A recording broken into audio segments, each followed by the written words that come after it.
Flynn and Eve. Yo, Fobby on the beat. Talking leadership, making the big plays in the mortgage game through the sun and the haze. Close more deals, build your success. Time to level up and beat the stress. Get ready to laugh, Lynn and Eve. Lynn and Eve. Your weekly C.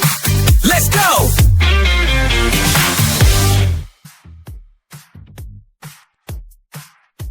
All right, everybody. Welcome back to another edition of Laugh Underneath the Podcast. And I'm a little bit nervous. I got to be honest with you guys. I got some powerhouse guys in the studio with me on today. So I got my best behavior and make sure HR doesn't get called into this episode, guys. As you can see here, my trusty co-host is not with me, Justin. He's out with his father celebrating an early Father's Day thing with him. So it's just going to be me, myself, hanging out here. But I have some pretty good company. I got my friend Keith Cantor, founder, CEO of First Community Mortgage. How you doing, Keith? I'm doing great, Bobby. Thank you for having me on. Yeah, this is the third time. You know, we confirmed that before we started recording. So this is we're expecting some really golden nuggets from you this time, Keith. Well, here's my first nugget. You have the best podcast intro in the business. How far? Thank you. Incredible. Thank you. And then we have our new friend, John Overfelt, owner, director of sales at American Security Mortgage. How you doing, John? Good. First time caller. Glad to be here. Yeah, man. You know, we all get our chances. That's the way I always tell people. It's like, if you haven't been on Laugh, Let, and Eat yet, you'll get your opportunity sooner or later. Just keep posting. Which is kind of interesting, John, because that's how you kind of got my attention. You've been posting, and I think we talked about this before the show started, like you were posting on a regular basis and being pretty consistent for a person in your position. How's that? And it wasn't the regular type of, hey, look how we're growing, or hey, it was more, this is bullshit. The way you just cut industry just saying it the way it was. You know what I mean? I was like, this guy's like a man of the people. Like, I like this guy. Yeah. Well, I see what you see, right? I see a lot of, it's Father's Day, or it's happy anniversary, or President's Day, or whatever. It's like, man, this stuff is worthless. Let me I'll share like what I call it, documenting my day. Let me document what's going on in my day, and maybe somebody will get something out of it. I do try to be consistent with it. I get asked all the time, how do you have time to do it? And the simple answer is, while most people consume content, I'm creating it. And that's really all there is to it. Honest to God, it probably takes me 15, 20 minutes in the morning, and then I'm rolling on the rest of rolling off the rest of my day. Now, Keith, you are not a slacker when it comes to social media either, so I don't want to shade you on that. Okay, it's like you seem to highlight your employees and your team members. You kind of tell their background stories. You kind of get more into the culture. It's kind of more of an interesting perspective that you bring. Yeah, I think John is more heavily involved directly in recruiting, where my goal on LinkedIn is really just to highlight, like you say, the culture, the people of the organization. And really, as people might be interested in joining our organization, I want them to see a CEO that is transparent, vulnerable, open, and just not a serial killer, like, just a normal guy. And, I'll try to do about 80, 90% business stuff, and then I'll throw in 10, 20% personal. And, much like John said, it's just kind of, as you go about your day, something crosses your mind, and you're like, this would be really good to share out there. And hopefully our team sees it internally as well. And it's a way, we're so spread out now in the mortgage space, just to keep connected with them as well. Nice. So let me stay with you, Keith. Like when we're talking about growth, right? Because obviously all of us are responsible for growth at some point of some percentage, whether it's 100% or 1%, but we're all responsible for growth. Mm-hmm. In your opinion, what is the single biggest driver of growth? Technology, culture, operations, leadership? I mean, if I know I gave you 4 options there, but if there's something I left off, pick one. But I mean, out of those 4, what comes to mind? You asked one, and I think it's, and I'm assuming I'm recruiting someone with no pain. If somebody can't get their loans closed and they're not having a good operational experience, that's by far hands down. But that's rare, right? Like American Security or First Community Mortgage or whoever out there, AnnieMac, we're probably closing loans pretty efficiently, right? Like if you're not, you got to get that in order. But past that, I think the biggest tool or the biggest way to attract someone is, can you show them how to go from 18 to 24 or 12 to 18? Like, what is your growth strategy for them, and how are you going to accomplish that and help them get there? I think that's by far past technology, past culture. How are you specifically going to impact their business and help them grow, make more money, benefit on their family? Got it. So listen, John, I want to ask you something that I actually put this as John this in my notes. Just because I don't know your personality, but I'm assuming your personality. Okay, so I'm sorry. I've never met you before this conversation. What do you think that leaders underestimate about their team the most? Leaders underestimate about their team the most. I would say how hard it is to actually get the loan. Okay, I like that. You only, when you're in leadership or sitting at the table, you forgot like what it actually took to get that loan. Like that, the loan officer's probably rifled through 20 people to get 10 decent conversations. From the 10 decent conversations, they pulled through that one deal. And so when they're wearing you out about, I can't get this or I can't get that, or we got to close without, final inspection, and you're like, oh my God, this can't be this hard to really just get this. Are they afraid to ask the customer? Yeah, they are, because they got beat down 20 times to get that one deal. So I think it's probably that. And I don't think that's old news. I could say that from leadership lessons in 2005. Yeah. No, it's funny. I used to be with this company, and the reason I left that company was everybody was so focused on their title at the level, And I was like, guys, I'm trying to get my loans to close for this group over here because this poor guy's got to have money so he can pay his car payment. Like, that's how granular this stuff gets. So that's a great point. What do you think? What do you think? Are we in the same position with your thinking? Yeah, I think John is all over it.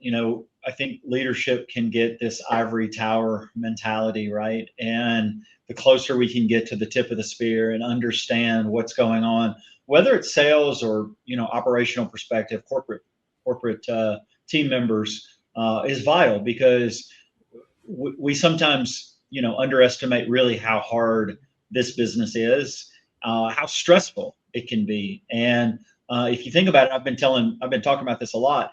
Everybody's been focused on the last 3 years, which have been tough, right? But go back a couple more years. We were in COVID. That was stressful too. Yeah, we were all making a bunch of money, but everybody was dealing with a lot of life issues, right? Like, are we going to live? And like, my husband or a spouse lost their job, and on and on and on. And we come right out of that into 8% rates, and we know that what the last 3 years have been. So we've been in this protracted season of just exhaustion.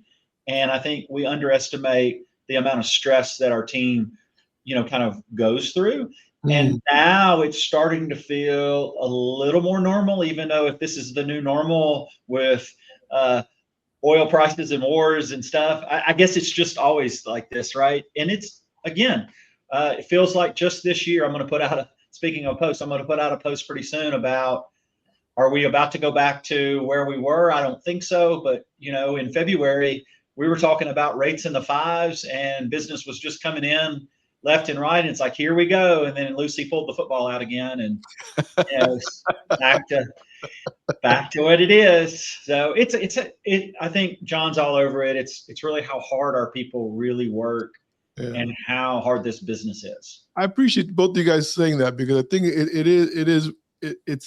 it's important for loan officers to understand that leadership does understand that. Not all leaders, because I've met plenty of leaders who don't have that ability to see that, and maybe they didn't come up the ranks. I don't know. Maybe they were like, got the golden elevator up the ivory tower, and they never got to see what it's like to go actually beg for a loan. But yeah, man, I love that. So let's talk about this, guys. So when we're out there recruiting, right, and all of us recruit in our own way. I mean, maybe John does it more than Keith does it, and I do it more than John. I don't know, right? Whatever it is. But we spend a lot of manpower on and a lot of resources on recruiting as an industry. So whoever wants to answer the question, I'm not going to call out names anymore for a while. How's it? But would you rather recruit a top producer from another lender, or would you rather develop one?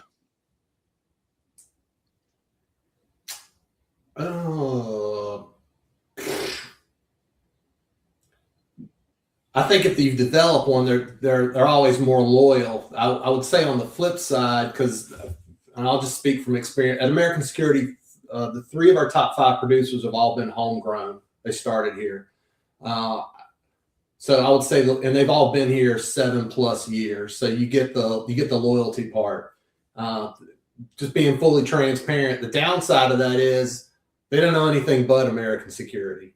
So when they hear stories of, they hear Keith's story or Guaranteed Rate story or Movement story, that, they're like, well, that sounds pretty cool. So they don't know. So when you've hired a top producer from another company, they've got mortgage life experience that they can relate to. So I think it's, the plus side is you get the loyalty and probably a longer run rate. The downside is you don't have the life experience that producer brings with them. And one of the things I will say that I do like, I think it's underestimated, is when you recruit a good producer from another company, you get the intellectual property with them. They bring new ideas and stuff you hadn't even dreamed of. And you're like, oh man, that makes total sense. I never even thought about that. So. Yeah. But before Keith comes in, sometimes those guys come with too many ideas. Yes. And bad habits. and it's like, hey, dude, you left for a reason. Fine line there. And that's very fair. Bad habits and, I could jump down. What do you think? You want to recruit a top producer, or you want to develop a top producer? Yeah. I would develop our own producers if it was scalable. And we have a couple. In fact, our top loan officer is homegrown, first job here. He'll do over 100 million this year. It's an incredible story. 30 years old. And we've got a couple others that are in the top 5 that have just started here. However, how many do you have to go through to get to that? What's the development like? I mean, it's just got its own set of challenges. Mm-hmm. So if you had to just say, I mean, I'd go get the top producer. That's my opinion. I want to do both, right? I just think if you're trying to build something at scale, and build something kind of nationwide, you're going to have to go get other talent, which everybody's doing right now. It's a crazy game right now. Yeah. Do you think that it costs too much, guys, to develop talent? Is that, I mean, because look, before 2010 and the Dodd-Frank, right? I mean, you're at a bar, you're having a good time with somebody, he sells cars, you're like, dude, you should sell mortgages. You don't have to work weekends. And so next thing you know, the guy's a good loan officer. He's hanging out with you and everything's now you got to actually, get licensed. You got to pay for this. You got to give them a laptop. You got to do all this technology things. I mean, is the cost the impediment? For me, it's not. The cost isn't. It's to be honest with you, the impediment for me is people in the office.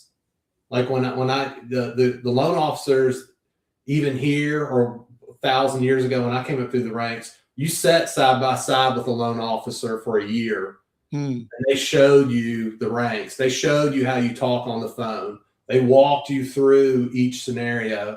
Well, now when you onboard somebody, you might get that 1 or 2 days a week, and then the rest of the week they're gone. They're working from their home, or they're out, or they're on their phone, working via their phone. You just don't have that. So it's really, really hard to get them up, to get them enough inertia to get off the launch pad quick enough to be successful when you only can get them face to face for a short amount of time.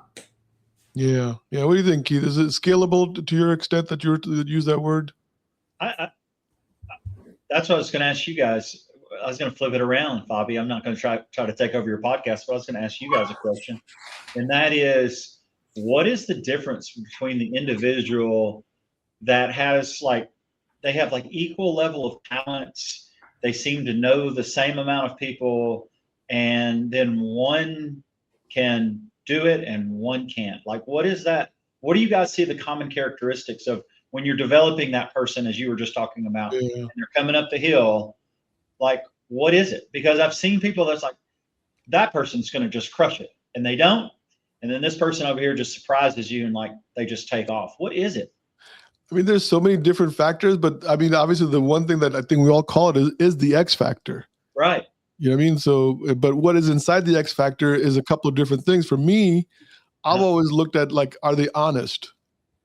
Like, are they coming up to me and saying, hey, I don't know how to do this. Can you help me? I don't understand. They're not trying to figure out themselves at 2 a.m. getting frustrated. Then the other part that's really key, right? This is my secret ingredient for anything. They're persistent. Mm. You know what I mean? Og Mandino said it best. I cannot fail if I don't quit. It's just not possible. Mm. And so that persistence has to be a formula of that, right? And the third thing that I believe is that they're fearless. You know, that they're not afraid. Because there is a lot of fear and trepidation, guys. I mean, let's talk about that, right? I mean, like, you guys are CEOs and whatever, but it's like there's always this little bit of fear. Like, well, what if this guy hangs up on the phone on me because he doesn't care who I am? Sure. What if this happens? What if that happens? What if I fail? And so there is a point of, you know, whether it's fearless or having faith.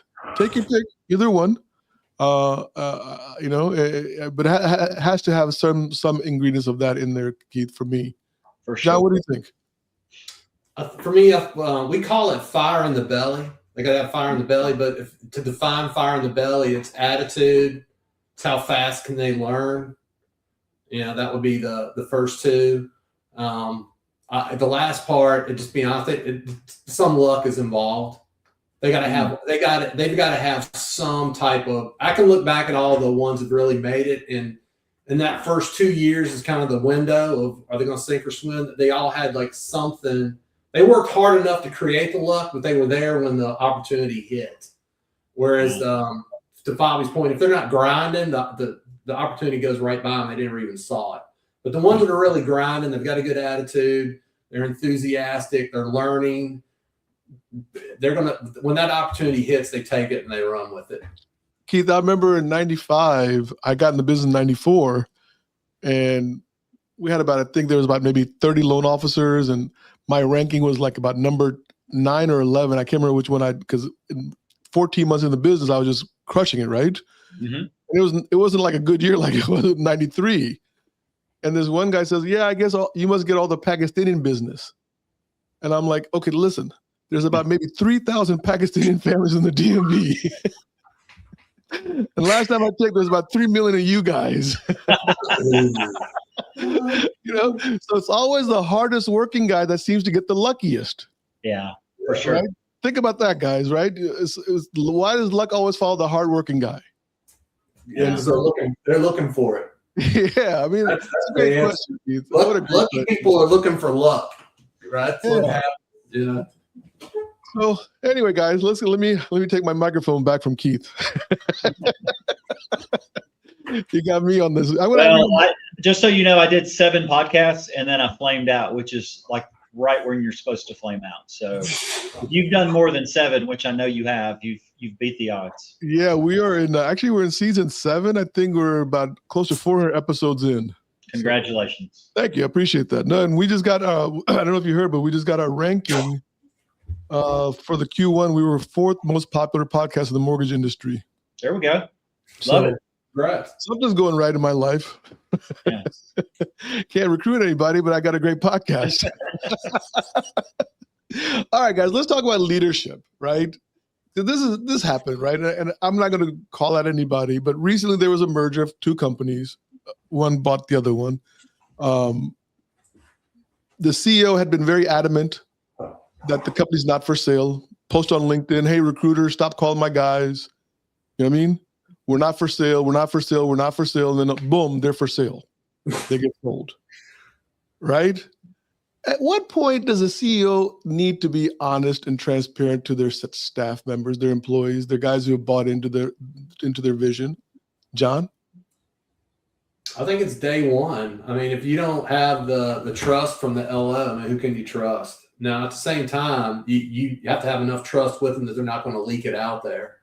But they need to know where you're at, like lockstep. I mean, I lived that. I worked at I started my career at GMAC, and we didn't make it through the financial crisis. And that company had been in business forever. And I think when we went out of business, we were a top 5 lender, when it was going down. And I remember one of the leaders coming down 2 weeks before we were going under, and we were on the implodometer. I don't know if you guys remember the implodometer.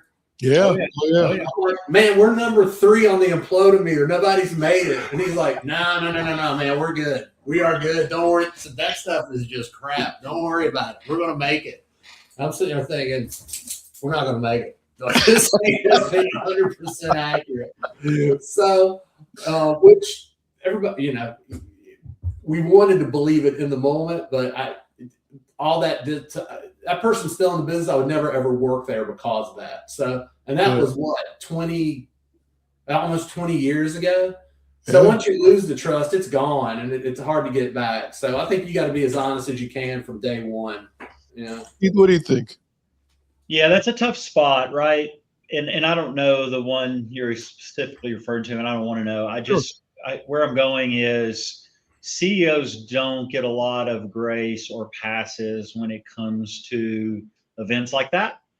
And, sometimes they bring it on themselves, like poor severance packages, poor communication about what's taking place, after how they're communicating the news of the merger or people losing their jobs. We've all seen those, and those are disasters. That's really kind of unexcusable. In regards to a sale, I've never been through that. It's funny that we're talking about this because I've been here. I founded this company in 2002 when I sold my company into this company that's here. Do you know how many times it's talked about, well, I heard your company was selling, or I heard you're doing this or that? One of our loan officers last night got a text saying, I'm hearing big rumors about FCM. You might want to talk to our CEO, which is just total BS, right? Yeah. And so I understand where a CEO has to be protective of what they're trying to do in a deal and try to get it across the finish line. Because a lot of times, to be quite honest, the deal they're trying to do, they're actually thinking about, this is going to also be good for our team members as well. Like if I'm merging with a good company, it could be an improvement for them. There's a reason. Not always, but sometimes. So obviously at my level, I'm probably giving too easy of a pass to the CEOs out there, but I would just say it's a tough walk. Not a lot of sympathy out there for CEOs. So I'm going to give them a little. Can leadership ever be completely transparent? Or it's not possible, right? No, I think to Keith's point, like there's plenty of, I'll use Academy. Academy merging with Guild was a good idea. There you go. That worked out for all those Academy people. That was getting ready. So those guys, they made a good call in a very, very, very tough situation. I mean, they had the cards stacked up against them, and just in a bad order between the market moving, a cyber attack. It was like a perfect storm hit all at once to a really, really, really good company. So it worked out. So you can be transparent, but you got to be careful. You got to be selective with like how it's.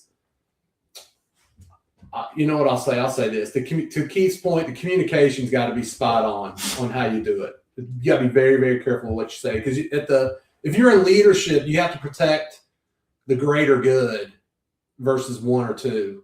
And that can get tricky, and it doesn't. We have a saying here: fair's not always equal. And that's just how life is, honestly. Yeah, Fobby, we do we have an HR leader who told me one time, there shouldn't be a lot of surprises here. And the way I deal with that is every month we have a company-wide call. It's voluntary. We have about 375 employees, how many ever? Usually about 200 show up to the call. And what we try to do is we try to go over like where we're at, locks, fundings, budget, where's the industry? Where's our company in relation to budget? Where are we at year over year? And maybe not getting into like the weeds of everything, but just talking about, hey, we're really struggling in this area right now. This is an emphasis, or and that really served us well as we went through the last 3 years, where we did have to do selected and targeted riffs and things like that. When it did come time to make changes and unfortunately have to separate from team members, it wasn't like it was a big shock. They knew the company was struggling, maybe not to the penny, but they knew we weren't making budget. And we had communicated every month. We didn't miss one call. We haven't missed one call in I think we've missed one in like 4 years. But every month we get in front of our people and we tell them what's going on in the organization. And can we tell them everything? No, but it's a high level. So when leadership says we're a transparent organization, that's what I'm leading to, right? Mm-hmm. Everyone on their value board has the word, somehow or another, the word transparency. Mm-hmm. Should it have a caveat or some kind of disclaimer, transparent as possible? Maybe so. You got it. Yeah, right. I mean, it's not. And I've said that to people that when I'm recruiting them, they're like I always tell them, look, I'm only as transparent as I can be. Like I'm not gonna. I can't tell you everything that's going on over here because some of the stuff is proprietary and confidential. Sure. Well, you don't know what tomorrow's going to be. Like tomorrow's news rates could rip up to 8.5 tomorrow. I mean, well, everything that I told you today is out the window. Yeah. Yeah. But I think to Keith's point, that CEOs are held on a very high level, and maybe it's not a two-way street either, because the person who's thinking about leaving our organization, maybe even signed a letter of offer with another company, they're not going to tell us till they know that they have a clear side of to leave. So maybe they're not as transparent either. So maybe both sides can learn a little bit. Who knows? I mean, I'm just... this is just a podcast, and we're just a couple of people talking to each other, right? But one last question. It's a lonely road. Yeah. For that reason. Has LinkedIn changed the accountability CEOs have to their employees now? Has the way you guys post, the way you guys share information? Okay, there's this one CEO that got in trouble because he was posting all the places he was traveling, and he was posting like dinners and restaurants. And he was asked at a town hall meeting, why do you travel all the time? We're not doing so well, and you're spending company money on these big dinners. So it was a weird question to be asked for the CEO, but ever since then he stopped posting his stuff on LinkedIn or Facebook or whatever he was doing, right? So has that changed the field a little bit, the social media? I don't see a lot of CEOs posting. That's just me. I don't see them doing it. I never worry about any of it. Like I feel like I give away as much info as I can, and I've had people ask me before, like, "Why are you sharing that?" I'm like, "Well, they're not going to use it anyway. I mean, I ain't putting out there something." I saw a picture of you on your pool. Yeah, and I was like, "Here's this guy. He's sharing that he's got a pool. Now, if he's got us are struggling, the guy's going to say, my CEO is laying around a pool while I'm out here trying to hustle some loans for this guy." Yes. If they wanted data, I could give them. I'm not even close to the highest paid person in the organization, and I'm an owner. I could be more than happy to share with them, like, who makes the money. That's the loan officer. In all full transparency, I had my own company for 10 years. Yeah. Up here in Northern Virginia, right? And I'll never forget, this loan officer came up and was yelling at me because I forgot we had charged him for some couple of credit repair, maybe. I don't remember what it was. And he started talking about all the money that he makes the company and everything. And I was like, yeah, I want to thank you for the dinner that you paid for me and my wife last night, because that was all the money I made off your ass. I think part of it is anytime you post on social media, somebody's going to come back at you with something negative. I probably get one negative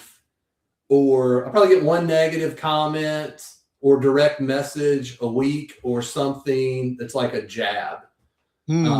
at me over like, well, your data didn't say this, or you didn't include that, or, and that's just part of it. And I think what I try not to get lured into like a street fight on it. I just try to really say, hey, this is what I was trying to do. And if it's something that you don't like, I try to make it right with them some way, somehow, because of it's never my intent, Yeah, I don't think there's any wrong or right way of creating social media content. I mean, and you just got to know that somewhere along the way, someone's not going to like it and someone's going to like it. Yeah. It's our job to create the content. Yeah. So let's switch topics here. The big thing that everyone's talking about, right? The biggest thing out there in the last few years is AI, right? Technology and AI. Obviously, AI seems to be leading the pack, right? So last year I was at the Housing Wire AI Summit in Dallas. I don't know if you guys made it out there or not. I'll be out there again next year or this month or in August. If you guys are out there, we should plan on meeting up. It'd be awesome to meet you guys. But Jeremy Potter got on stage. I don't know if you know Jeremy. I forgot who he's working with. And he said, people are going to lose their jobs. I'm sorry. And I'm paraphrasing Jeremy, right? But he did such a great job of just what I felt was a very honest statement from the stage that people will lose their jobs because of what AI is going to do. What do you guys think? I mean, so you guys are the leaders of these mortgage companies. I mean, are we having a dramatic shift in the next 3 to 5 years as far as jobs and number of employees we're going to need to fabricate a loan? Keith, I'll come to you first on this one. Yeah, so I appreciate him saying that. And I will say this, you remember I was talking about every month we have a company-wide call. And when we started bringing up AI about 3 years ago, we'd get tomatoes thrown at us, and like they didn't like it, right? Our team members didn't like it. But I was really impressed with our president, Dan Smith. He got on and we prepped on it. We were ready to go. And he said this, he said, we cannot get on there and say AI is not about job replacement, or we can't guarantee jobs. Like, we don't know the future. And that's the stance we took. We did it with an empathetic tone, and we've remained empathetic and trying to get in beside our team members and really understand their anxiousness and their nervousness. And like, we just try to walk the road with them, right? So any organization out there that's saying it's not going to have a job impact they're not telling you the truth. Like, you need to be honest with your people, because you don't know. You also don't know the jobs that are going to be created. We just hired someone at FCM that all their role is AI and innovation with our team. So we just hired a graduate from MTSU because of an AI job. So jobs are being created, but definitely there's going to be a shift around the skills that we display, whether that's problem solving, communication, higher level thinking, that the AI can't do. And I don't know how that looks, right? All I can do is, like, we just completed an 8-week training at our organization called AI School. And we taught them how to prompt. We taught them the different LLMs. We taught them like everything about just surface level AI. We're doing AI School 2.0 now for our team to go a level deeper and talk about technical things within AI. So all we can do is give our people the tools and the knowledge and try to upskill them on training, and then also implement AI and see where the chips fall. So as a leader, there's a tension, right? There's a tension between AI and people, and it's not a tension that I can overcome. It's a tension I have to manage. So I'm irresponsible to the organization and the shareholders if I don't bring in AI. And I'm irresponsible to the people of the organization if I don't try to train them, upskill them, and be empathetic and be a leader that understands what this is bringing. Yeah. So you got to do both. John, what do you think, buddy? I think in the short term, I don't see AI replacing the jobs in the short term, only because we've tried like a bunch of different AI tools for the last year, but we've been measuring them on, we want it to complete this task and how much money is it going to save us versus the human capital we have.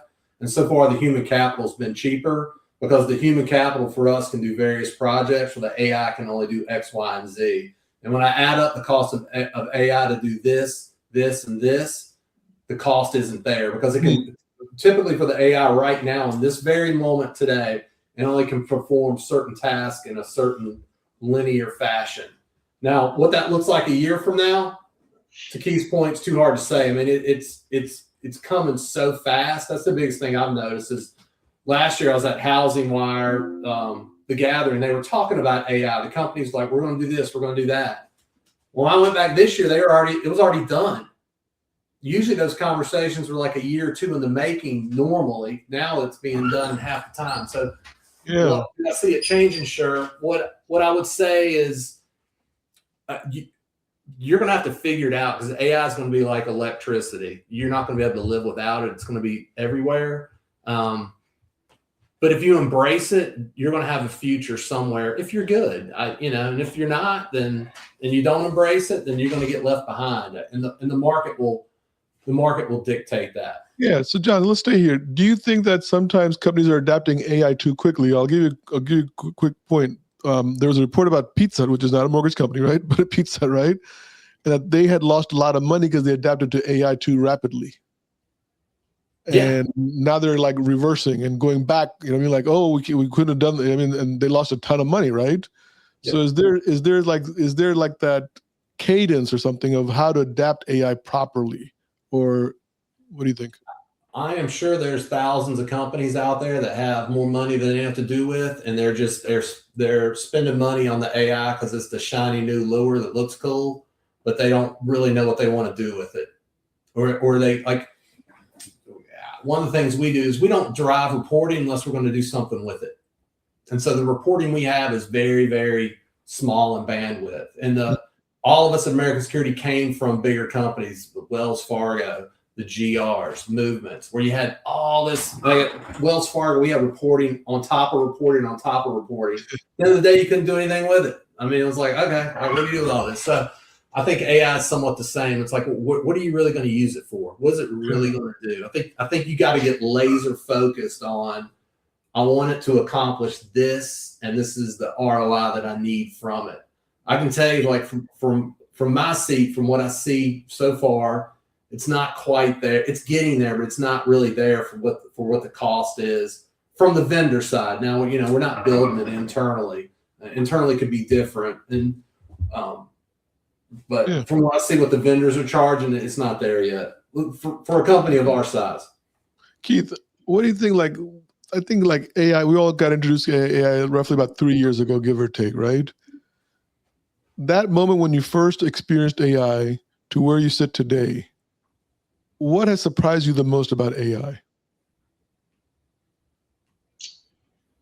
Well, I think, good question. What has most surprised me? I don't think I've had a lot of surprises. I'm surprised that we haven't gone a little faster. It's like John was saying, it's kind of all around us, but it hasn't yet just impacted to the level at which I thought it would.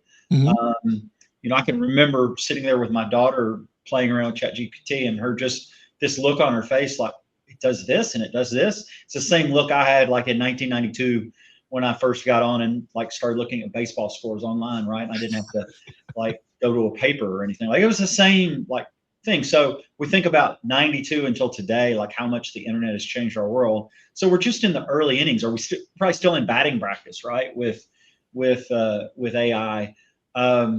I think that the interesting thing here that we've learned at our organization is I think that the place where we're a little ahead of most of, I think, our peers, that is the collaboration and the willingness to adopt and change management is pretty high in our organization because we're starting to put the people that are actually going to use the tools into our tech team right up front. So it's not like our IT teams are developing the software or not software, it's replacing software, the tech, and then putting it out in the field and saying, this is how you do it. We're actually bringing champions, leaders into the discussion very early so they can collaborate. And then they go back in the field and say, hey, this is going to do this, this, and this. It's not eliminating jobs. It's going to make your job better and more efficient. And so like, it's really cool to see that taking place. And I don't know if this is just a prediction or like if this is going to come to fruition or not, but you saw all the commencement speeches where all the people were booed when they mentioned AI in graduations. What we might see here is us three, our generation actually embrace it quicker than the younger, which I think for a while we thought it was going to be the opposite, right? Now I think it's going to be, well, it's going to make my job easier. I'll do it. Whereas the younger people are actually more nervous about it than the older people. Yeah, I think they're way more. They're looking for. I don't know if you guys know Raquel Boris. She wasn't in business. Now she's doing something different. But she's really involved with the Gen Z population. Making a biography movie about that. So I interviewed her, and one of the things she said was that the Gen Z population is looking to us to be more authentic and to be more real.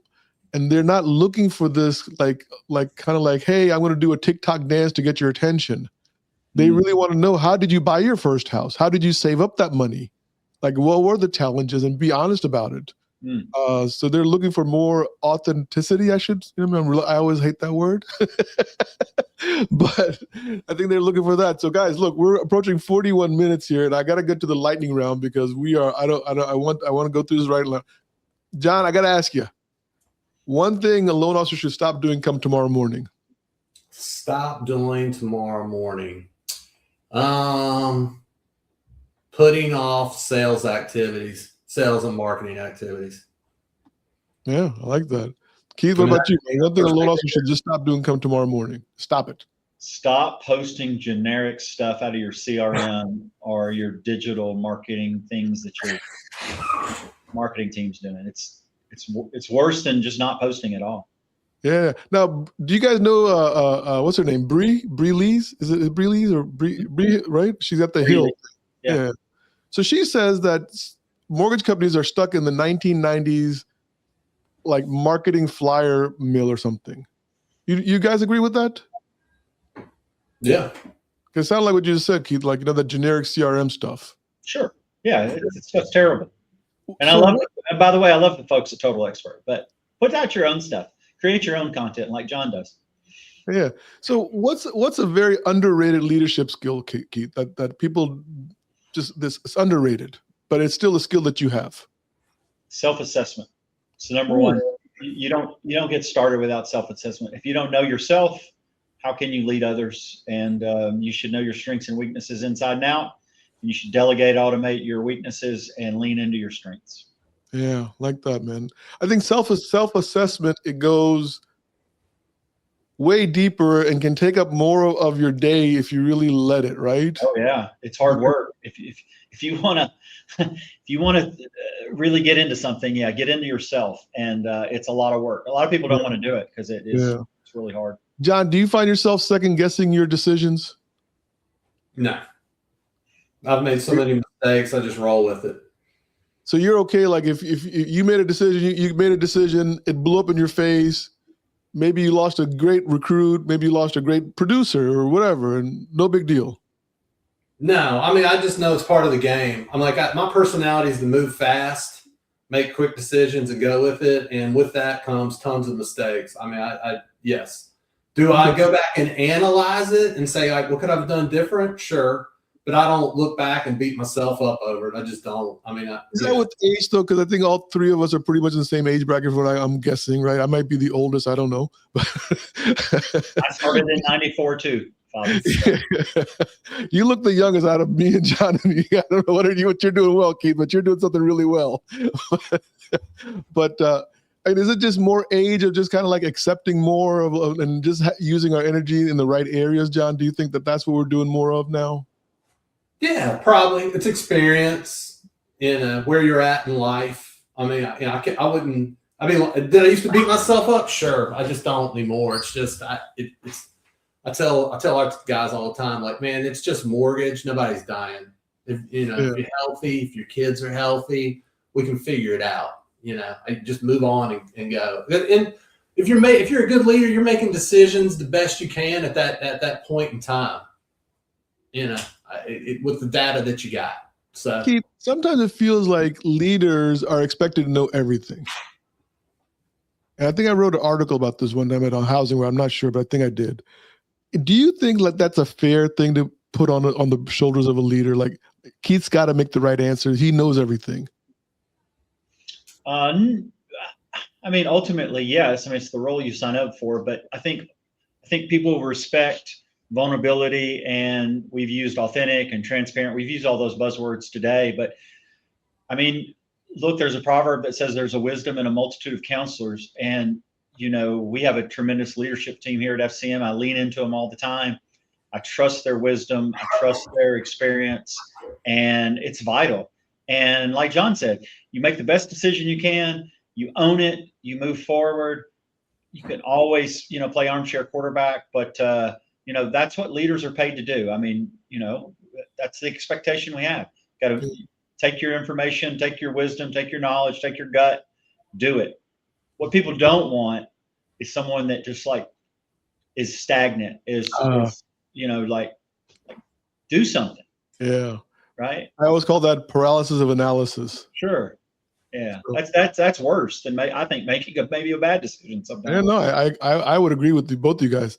John, is there a season for every CEO? Like there's a season, like there was a time that we were growing, we needed X. There's a time where we're trying to do this, we need Y. Is there a season for every CEO? Yes. Yeah, depending on what's going on in the market. I mean, you could be, we're talking about recruiting, you could be in growth mode, you could be in retention mode. I'll use recruiting right now. Recruiting's super hard right now for smaller companies because of the sign-on bonuses. I'll just call it what it is. I mean, I saw the data from Redder about the companies that are hiring. Well, they're hiring because they're writing big checks. I mean, that's all there is to it, period, the end. And I'm not pointing, if I was there, I'd be handing out the big checks too. So I'm not, I'd sell whatever I had. But so if those guys are in recruit mode, then I would hunker down. If you can't fight with that, and you get in retention mode. Yeah. Okay. Keith, last question for you. June 2031, 5 years from now, your company's exceeded every goal that you guys all ever came up with. What happened between now and then that made the difference that you guys were able to exceed your goals? We stayed balanced in regards to our culture. We have two guardrails. We've got to have performance. We've got to have excellence. We've got to hit our numbers. We've got to hit our metrics. We have to be disciplined to those. At the very same time, we've got to be kind and loving and caring and take care of our people. And if we can stay within those guardrails, that tension, then we can accomplish anything. Wow. Well, look, guys, I know we've come up a little bit farther than we wanted to. It's only because this was such a good conversation for me. Most people always say Fobby stops everybody about 30 minutes. We're at 48 minutes just because I could have gone along with this convo for a while. You guys are both honest. I love that about, because I know it's hard to be as honest as we can be in these leadership roles. And so the fact that you guys were sharing some great information. Guys, if someone wants to get a hold of you, what's the best way, Keith, to get a hold of you? LinkedIn, Keith Cantor, right? Yep, that's it. You'll find me. How about you? Same thing? Same thing, LinkedIn. John Overfelt at LinkedIn. You can get him over there. He's either sunbathing, playing golf, or recruiting some loan officers with the amazing rates that I keep seeing him post. He's got fishing. Gentlemen, thank you so much for being on Laugh, Let, and Eat. I appreciate you guys. And if you guys are listening to us, get on YouTube, watch this show, because that's where we're trying to put everybody. Subscribe and like to our YouTube channel, Laugh, Let, and Eat. It's a great thing we're doing here. We're just trying to keep the momentum going for another 7 seasons if I can hang in there. So, gentlemen, thank you so much. All right? Have a good day. Talking leadership, making the big plays in the mortgage game through the sun and the haze. Close more deals, build your success. Time to level up and beat the stress. Get ready to laugh, land and eat. Laugh, let, and eat.